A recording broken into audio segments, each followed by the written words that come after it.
நான் என் வாழ்க்கையின் பாதியை பணத்தை சேர்ப்பதில் செலவழித்தேன்.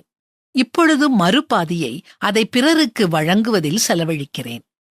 இப்படி சொன்னது மிக பிரபலமான ஹாலிவுட் ஆக்டர் வில் ஸ்மித். இது எவ்வளவு அழுத்தமான ஆழம் பொதிஞ்ச வார்த்தைகள்.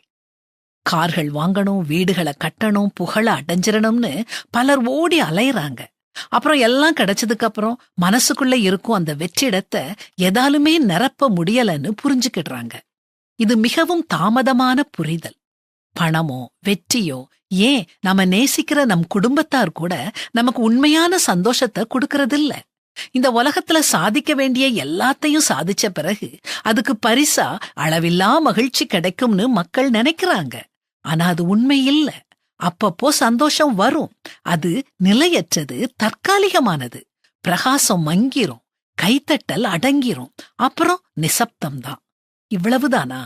இதுக்காகவா நான் இப்படி ஓடுனேன் அப்படிங்கிற எண்ணம் மனசுக்குள்ள இருக்கிற வெறுமைய வெளிப்படுத்தும்.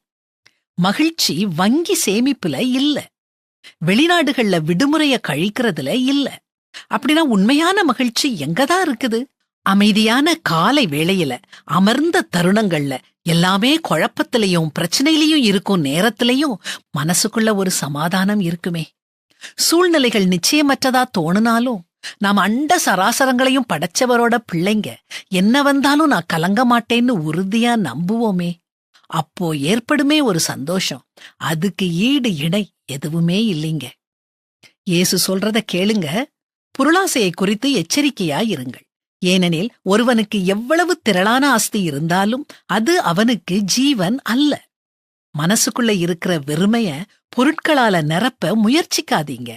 கடவுளைக் கொண்டு அது நிரப்பும்போது மனசுக்குள்ள உண்மை, அன்பு, கருணை பொங்கி வரும். நாமும் மகிழ்ச்சியா இருப்போம், நம்மளை சுற்றியுள்ளவங்களையும் மகிழ்ச்சியா வைப்போம்.